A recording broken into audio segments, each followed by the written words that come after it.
اب مجھے پتا اللہ تعالیٰ نے تو اپنی حکمت میں یہ بات نازل کر دی کہ ان دونوں کا کوئی تعلق ہے، مقسم بھی کا اور مقسم علیہ کا کوئی تعلق ہے.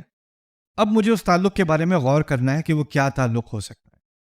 اصلاحی صاحب کے ہاں فراہی اسکول میں ان کی بنیادی آرگیومنٹ یہ ہے کہ جو تعلق ہے نا یہ وہ شاہد اور مشہود کا ہے. یعنی اس طرح کوئی گواہی دے رہا ہوتا ہے یا ثبوت پیش کر رہا ہوتا ہے نا، وہ گواہی دے رہا ہے. یعنی جس طرح اگر آپ اس کو سورۃ العصر پہ اپلائی کریں، والعصر ان الانسان لفی خسر، وقت کی قسم ہے، یعنی وقت گواہ ہے اور وقت اس بات کا ثبوت ہے کہ ان الانسان لفی خسر. قسم اس لیے کھائی کہ جس چیز کی قسم کھائی وہ ثبوت کے طور پر سامنے آئے گی، آنے والی بات کا وہ ثبوت بنے گی. اور یہ تھیوری بہت سارے مقامات پر اپلائی ہوتی ہے. میرے نزدیک یہ سب سے جو باقی مختلف اس کے بارے میں رائے ہیں، ان میں جو اگر آپ جائزہ لیں قرآن کی اقسام کا تو ان میں یہ سب سے زیادہ قوی معلوم ہوتی ہے. اس کا کنیکشن دیکھنے میں زیادہ نظر میں آتا ہے. واللہ تعالی عالم.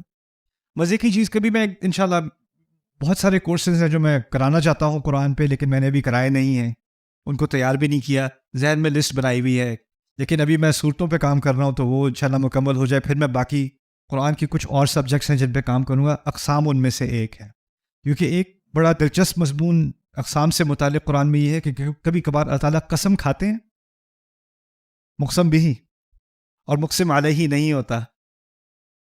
اب ڈھونڈتے رہو، اور پھر مفسرون بھی جھگڑے میں ہو جاتے ہیں کہ مقسم علیہ کہاں ہے، شاید یہ والا ہوگا، شاید وہ ہوگا، لیکن وہ ہے نہیں.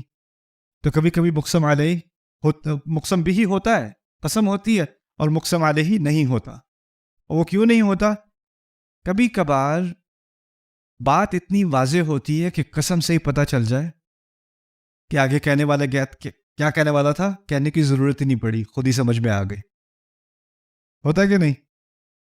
اگر بچے بہت شور مچا رہے ہیں اور ماں ایک دم سے آ کے کہے خدا کی قسم،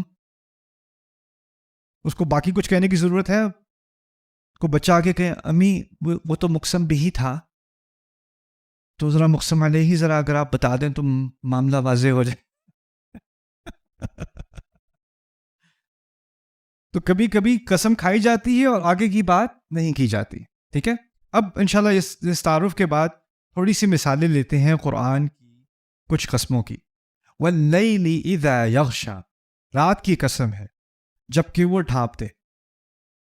والنہار اذا تجلی، اور دن کی قسم ہے جبکہ وہ پوری تجلی میں سامنے آ جائے، پوری اس کی روشنی سامنے آ جائے. والنہار اذا تجلی وما خلق الذکر والانثى، اور اس ہستی کی قسم جس نے کیا ہی مذکر بنایا اور مؤنث بنایا. وہ کیا ہستی ہے جس نے مذکر اور مؤنث بنایا. وما خلق الذکر والانثى.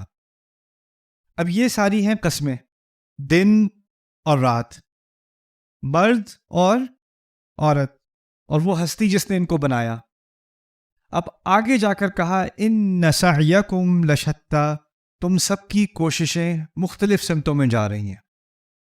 تم سب کی کوششیں شتیٰ ہیں. شتیٰ کہتے ہیں جو پھیل جائے ہر سمت میں.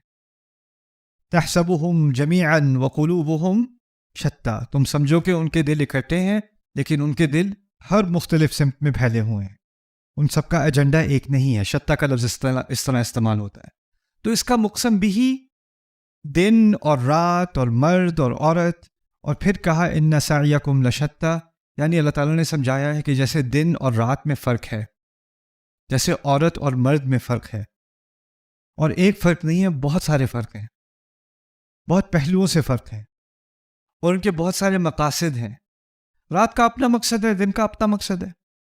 رات کا اپنا ایک رول ہے، دن کا اپنا ایک رول ہے. مرد کا اپنا ایک رول ہے، عورت کا اپنا ایک رول ہے. آج کل اس کے بارے میں کچھ کنفیوژن ہے، لیکن ہوتی رہے. طبیعت تو دن اور رات تو نہیں بدلیں گے. جیسے دن اور رات کی حقیقت نہیں بدلے گی، ویسے ہی مرد اور عورت کی حقیقت نہیں بدلے گی. وَلَوْ كَرِهَ الْكَافِرُونَ، وہ جتنا بھی نفرت کر لیں بدلی تو نہیں ہے حقیقت. لیکن اور ہر ایک کا اپنا ایک رول ہے، اس کا اپنا ایک مقصد ہے. اگر سارا دن رہے، اگر سارا وقت دن رہے اور رات نہ آئے تو عذاب بن جائے. اگر سارا وقت رات رہے اور دن نہ آئے تو وہ مشکل بن جائے. ہر ایک کا اپنا ایک کردار ہے. اور اسی طرح اللہ تعالیٰ نے کہا تم سب کی کوششیں مختلف سمتوں میں جا رہی ہیں. ان سعیکم لشتی. اس میں بہت ساری حکمتیں ہیں. کچھ نے کہا کہ اگر یہ صرف ایمان اور کفر کی بات ہو رہی ہوتی نا تو دو سمتیں ہوتی. کچھ لوگوں کی سمتیں ایمان، کچھ لوگوں کی کوششیں ایمان کی طرف جا رہی ہیں اور کچھ کی کوششیں کفر کی طرف جا رہی ہیں. لیکن یہاں دو سمتوں کا ذکر نہیں ہے. شتّا سے کیا مراد ہے؟ بہت ساری سمتوں. یعنی اہل ایمان کے اندر ہی ایک مرد دوسرے مرد سے مختلف ہے. اس کی کوشش اور اس کی کوشش میں فرق ہے. اس کو اللہ تعالیٰ نے جو موقع دیے کسی اور کو نہیں دی، کسی اور مرد کو نہیں دیے. اس پر جو ذمہ داری ڈالی ہے وہ کسی اور پر نہیں ڈالی. کوئی پریزیڈنٹ ہے، کوئی جنرل ہے، کوئی ڈاکٹر ہے، کوئی کسان ہے. کیا ان کی ذمہ داریاں یا ان کی کوششیں ایک جیسی ہیں؟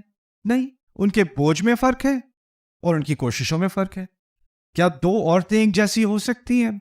کسی حد تک، لیکن عورت میں فرق ہے. اس کی زندگی میں فرق ہے، اس کی ذمہ داریوں میں فرق ہے، اس کے امتحانات میں فرق ہے. تو ہر ایک کی کوششوں میں ایک ڈیورسٹی آ گئی. تو اللہ تعالیٰ نے دن اور رات کے اختلاف کو ایک دلیل بنا کر، یعنی اس کے بارے میں ذرا غور کرو، دن اور رات میں کتنے شیڈز آتے ہیں. دن میں تجلی تک پہنچنے کے لیے وَالنَّهَارِ اِذَا تَجَلَّى وَاللَّيْلِ اِذَا يَغْشَى، اس تک پہنچنے میں بہت ساری رینجز ہوتی ہیں. اندھیرا پھر اور اندھیرا پھر اور اندھیرا پھر اور اندھیرا، اور روشنی کی بھی رینج ہوتی ہے.